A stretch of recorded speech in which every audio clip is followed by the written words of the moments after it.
Bem-vindos! No vídeo de hoje vamos explorar um assunto que muita gente se interessa, mas poucos realmente dominam. Antes disso, se inscreve e ativa o sino para não perder nenhum vídeo do canal. Então vamos lá. Bom, o tema é o seguinte: livre-arbítrio é uma realidade ou um mito? Então, o mito, a palavra mito, mitós no grego, né? Ela tem um significado que acredito que não se aplica à questão do livre-arbítrio. O que é um mito?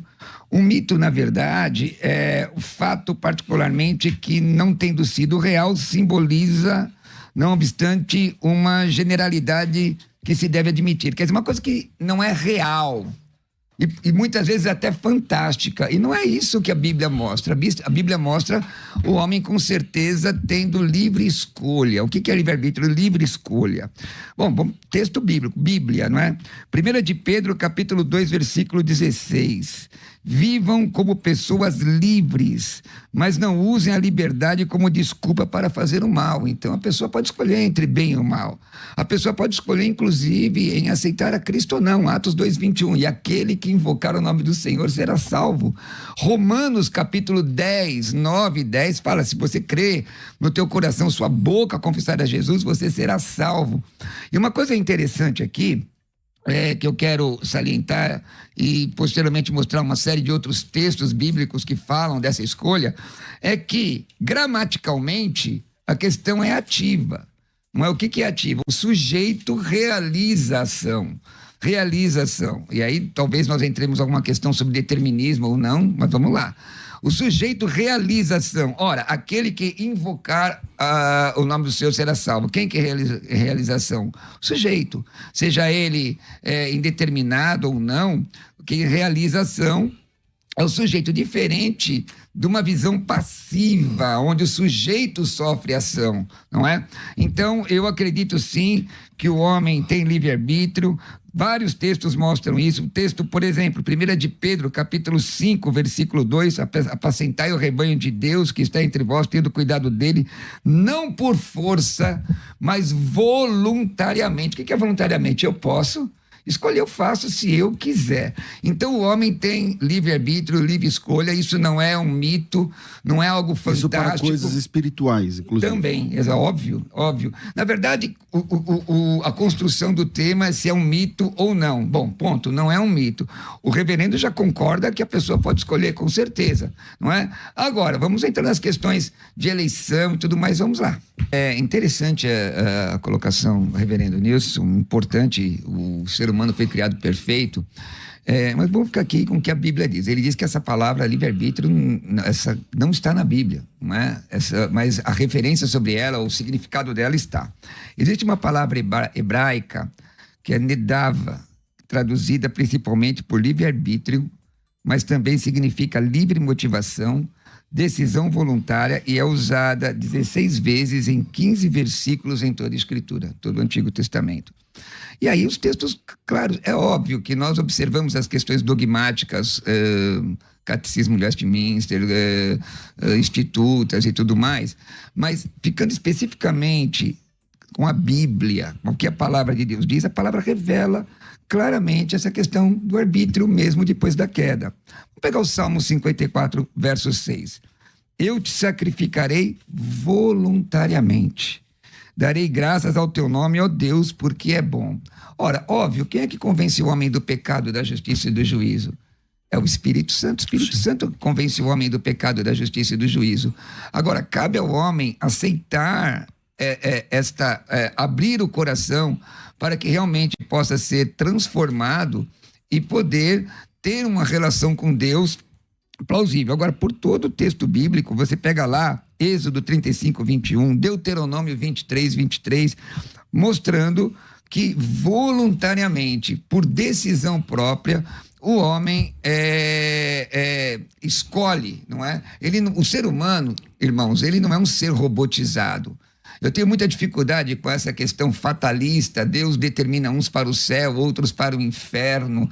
A Bíblia diz: eu, quando for levantado, todos atrairei a mim. O que eu vejo na Bíblia Sagrada, concordo com o senhor, o homem está morto nos seus delitos e pecados, mas eu não concordo quando o senhor diz que ele não pode escolher algo bom, porque a Bíblia diz em Atos 2:21, aquele que invocar o nome do Senhor será salvo.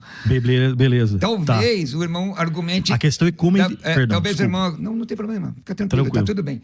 Talvez o irmão argumente na defesa da eleição condicional. Nem vou entrar nesse... Não, ele vai no ordem dos salutos.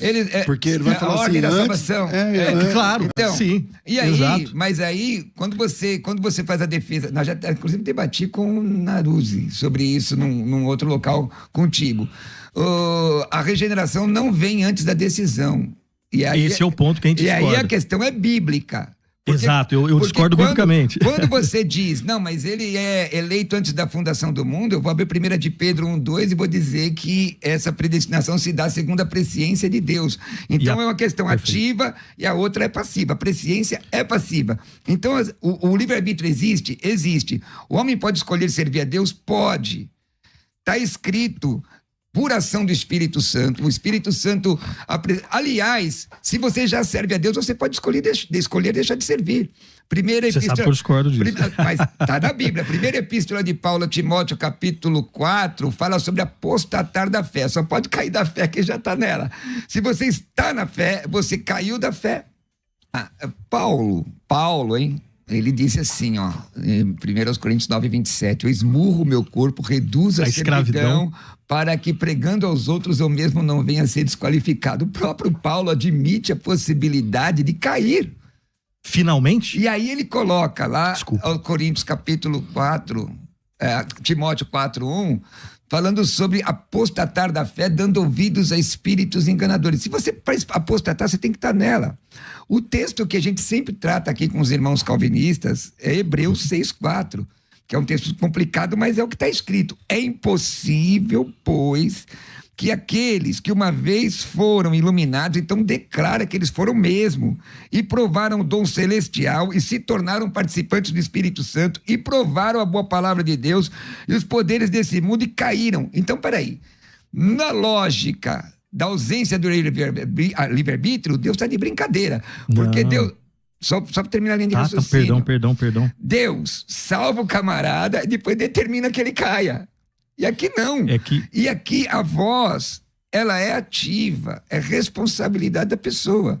Será que eu posso entender que essa pessoa nunca foi eleita? Se a Bíblia diz que ele participou do Espírito Santo, se a Bíblia diz que eles provaram a boa palavra de Deus... Esse é um bom tema. Os poderes do mundo vindouro, e aí o texto diz, e caíram.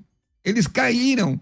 Agora, a questão é, se o homem caiu sem ter responsabilidade por determinação de Deus, que justiça é essa? Perceba que eu nem estou entrando nessas questões. Eu já deixei claro que determinismo eu não creio, para mim é uma heresia. Sim, irmão, eu estou conjecturando porque o texto diz aqui. Então eu estou dizendo aqui, há arbítrio dessas pessoas... Eles escolheram, sem dúvida, desde o Antigo Testamento. Josué chega e diz assim, olha, lá em Josué 24:15, vocês devem escolher quem vocês vão servir. Escolhe aí. Exato. Agora, está dizendo, se Deus determinar, se Deus... Não é essa a questão. Em qualquer circunstância, reverendo, o arbítrio existe. Qualquer uma dessas circunstâncias. Mas ele não é livre, ele é cativo. Quando o irmão fala assim, arbítrio segundo a minha natureza ou segundo a natureza... Primeiro, a definição mais simples, arbítrio é livre escolha. Então, quando o que eu quero não faço, o que eu faço não quero, aí você vai para Gálatas 5:17. A carne, sarques, luta contra o espírito. Paulo, inclusive, cita isso quando ele fala antropos pneumatikos, homem espiritual, e ele ainda admite a possibilidade da transgressão na sua própria vida. Veja lá. Sim. E da luta carnal. Quando ele escreve isso, quando ele cita... Pra gente ver um drama. Aos Coríntios. Agora, a questão é, isso não invalida a realidade da escolha. Perfeito. Porque esse é o tema que nós estamos tratando aqui. Eu não estou discutindo se o livre-arbítrio se dá... se eu aceito a Cristo como a influência de Cristo ou do Espírito Santo, é óbvio que sim. Agora, eu quero, porque eu posso resistir. Porque eu posso resistir ao Espírito Santo? Essa é a questão. A Bíblia diz que Deus propõe a salvação. E a questão de responder a ela... Ela diz que ele salva também. Primeira epístola de Paulo aos Coríntios 14:13 diz que Deus não é Deus de confusão. O texto de Tito 1:2 diz que ele não pode mentir. E aí o texto diz claramente, ó, vamos pegar o Deuteronômio 28, 1 e 15. Olha o condicional. Se vocês obedecerem fielmente ao Senhor, o próprio Todo-Poderoso está dizendo, se é que você, César Cavalcante, se você se dignar, quiser, se propor a obedecer ao Senhor, as bênçãos vêm sobre a sua vida. E quem consegue obedecer? Mas a questão assim, se você tem auxílio disso, porque o tema do debate, irmão, não é se é a ação do Espírito Santo e a minha resposta, é se tem o livre-arbítrio. Se você me perguntasse o que eu penso do livre-arbítrio, o livre-arbítrio pode ser a alavanca do pecado. Tanto que Paulo diz assim, eu esmurro o meu corpo, reduzo a servidão para que pregando aos outros não venha a ser desqualificado. A vida que eu vivo agora, viva na fé do Filho de Deus, já estou crucificado com Cristo. Ele fala isso porque ele tributa ao Senhor, ele entrega ao Senhor o seu arbítrio, ele entrega ao Senhor a sua vontade, para que a vontade de Deus seja feita. Agora, ele não nega, como Gálatas 5,17 diz, que existe uma luta, um embate entre carne e espírito. Ele fala no outro texto sobre antropos-arqueikos, o homem carnal. Agora, o tema do debate é esse, o livre-arbítrio existe, ele é mito, ele não é. Eu tenho aqui mais de 20 textos mostrando o arbítrio do homem. A questão é uma questão dos dois, como o senhor falou, que eu vou concordar. Sim. Todo-Poderoso propõe a salvação, eu aceito ou rejeito. Então, a diferença na ordem salutis, a ordem de salvação entre calvinistas e arminianos, eu na verdade sou soberanista, mas verso aqui pelo arminianismo, né? Sim. É que no meu entendimento a regeneração não vem antes da conversão. A conversão, depois regeneração. Se você quiser, a gente faz um debate aqui tranquilo. Sobre isso. Conversão e regeneração.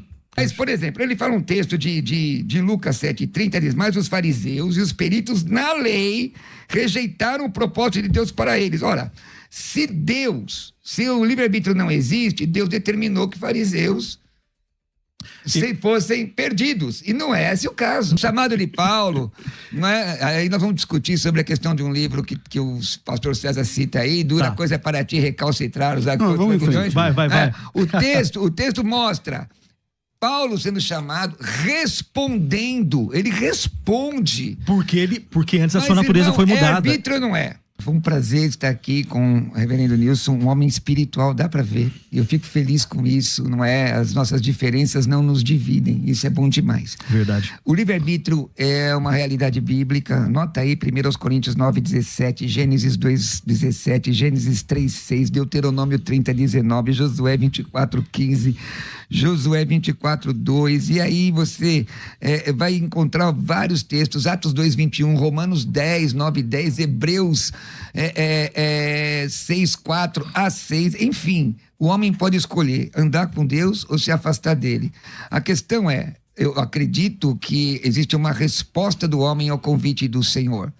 Não é? Vinde a mim, vós que estáis cansados e sobrecarregados. Se o homem rejeitar, ele tem punição, mas se ele aceitar, e se você está afastado do Senhor, volta para Cristo hoje, diga, Jesus, entra no meu coração, perdoa meu pecado, porque eu vou te servir. E Amém. Aí eu entrego o teu arbítrio a ele, de verdade.